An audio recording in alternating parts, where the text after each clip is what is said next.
Magandang araw na muli mga boss. Biyahe ako ngayon papuntang Dasol, Pangasinan. Dahil nga sa yung sasakyan ng customer ko na ngayon naging kumpare ko na siya, hindi niya na daw magamit yung sasakyan niya dahil unang-una ayaw na siyang umandar, pangalawa may tagas sa preno pati sa differential gear oil niya, meron na rin daw tagas. Hindi ko naman siya mapahindian dahil nga sa yung lugar niya is liblib. Pangalawa, ginagamit niya rin yung sa hanap buhay niya, ginagawa niyang pangkargahan. Kung makikita niyo mga boss, ang bilis ko. Nasa Dasol agad ako. Kwento-kwento lang, di ba? Ganun lang siya kabilis. Grabe. At ito na mga boss yung sasakyan, oh. Tignan niyo, ang bilis ng biyahe ko. Nandito sa bukid. Ayan mga boss, oh. Kung makikita niyo, dito siya natenga. Malakas lang kasi sa akin itong kumpare ko kahit koloko yan eh. Pagdating ko kasi dito mga boss, diretso bakasyon na ako. Hindi pa ako niyang pinababayaan, lalo na sa pagkain. Tanggalin ko itong brake drum mga boss, ano? Para makita ko yung tagas ng gear oil niya. Kasi silip ko ito mga boss eh, oh. May tagas talaga siya ng gear oil dito sa passenger side sa likuran. Kaya tanggalin ko yung return spring yan dito sa preno. Tapos yung hold on cap niya, hold on spring at saka yung hold on cap, tatanggalin ko yan. Kailangan ko kasing tanggalin yan para itong brake shoe is matanggal ko dito sa backplate. Alam niyo mga boss, kaya ako kakalasin yan kasi yung preno nito may tagas din yan. Kaya lang nagawa ko na yung video niyan mga boss na i-post ko na yan kung paano ko ginawa yung preno nito. Kaya ang ipapakita ko naman sa video is kung paano ko papalitan yung axle oil seal niya dito sa differential. Yun nga ay dahil tagas itong gear oil. Kaya tatanggalin ko itong axle, pati itong brake shoe mga boss, tatanggalin ko yan dito sa backplate niya.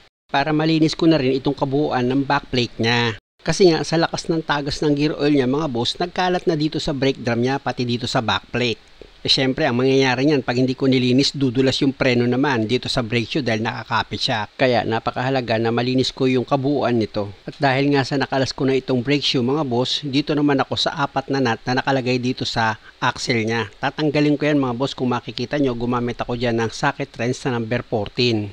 Tandaan nyo mga boss, 4 lang naman na nut ang tatanggalin nyo dyan para mabunot nyo itong axle. Kaya lang may problema, kailangan ko gumamit ng puller ng axle at dahil wala, nandito ako sa liblib na lugar, wala kaming mahihiraman, ito na lang ang ginamit ko mga boss, itong brake drum niya. Binaligtad ko yan, tsaka ako ngayon siya nilagyan ng 3 nut. Ito yung sinasabi ko na hindi sa lahat ng pagkakataon, bit-bit mo yung special tools mo. Kaya dapat hindi ka umaasa sa special tools na kung wala na yun, hindi ka na makakagawa. Dapat marunong ka rin dumiskarte. Sabi naman nung nandiyaw sa akin pag nag-troubleshoot ako sa makina, tapos nagawa ko, hula lang daw kasi hindi daw ako gumamit ng scanner.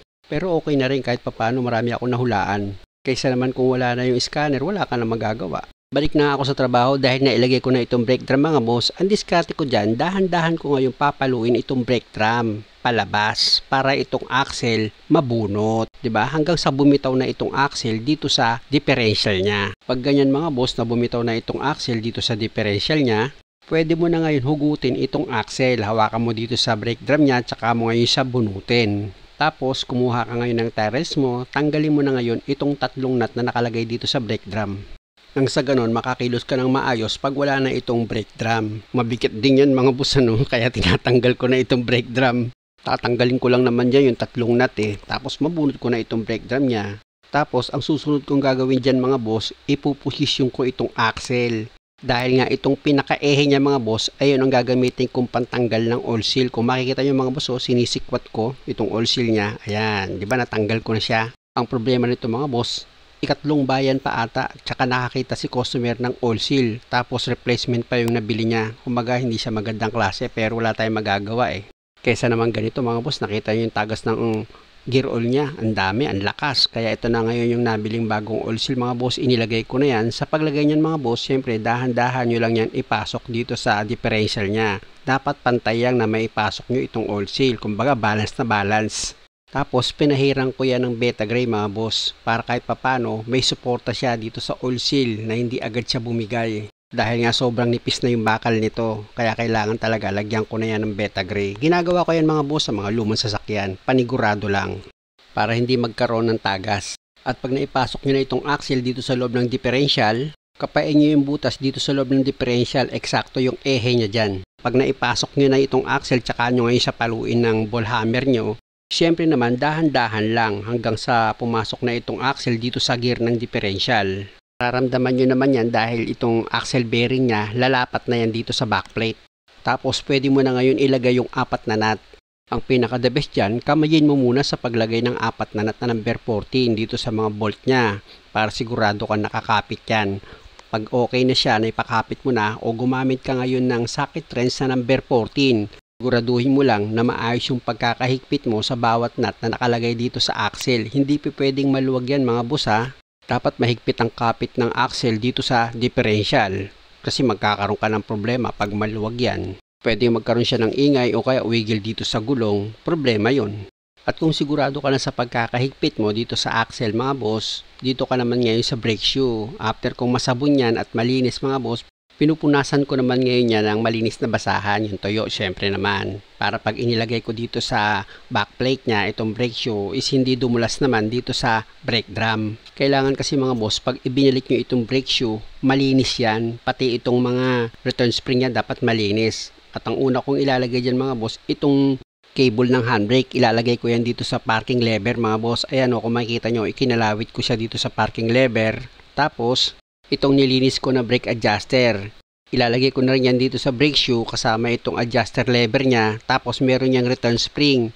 Ayan mga boss, yung maliit na ipinakita ko. Ikalawit niya yan dito sa brake shoe. Tapos yung kabilang dulo niyan, ikakalawit nyo naman yan dito sa adjusting lever. Ayan o, nakita nyo naman, di ba mga boss, kung paano ko siya inilagay. Tapos pwede mo na ngayon yan ibalik dito sa backplate niya. Ilagay mo yung hold-on pin. Ayan, yan yung hold-on pin. Ito naman yung hold-on cap, yung hold-on spring. Tapos ito yung hold-on cap ulit. Gamit ka ngayon ng plier, ipito mo itong hold-on cap. Tsaka mo ngayon siya idiin. Tapos pihitin mo, maglalak na yan dito sa brake shoe.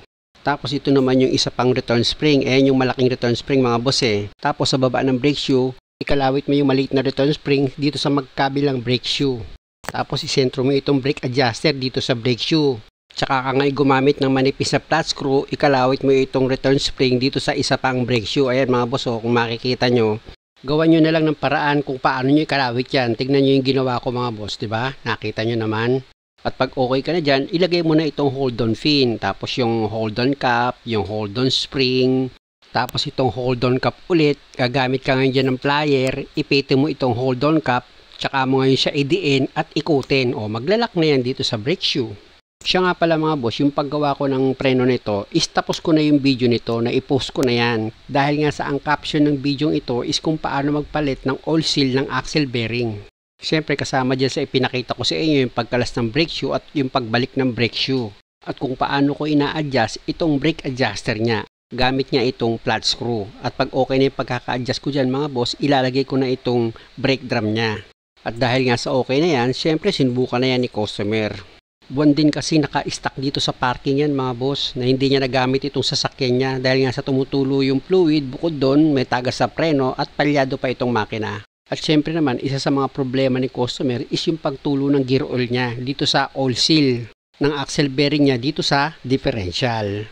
Chine-check dyan ni customer itong brake niya dahil nga sa naligo nga yan ng gear oil.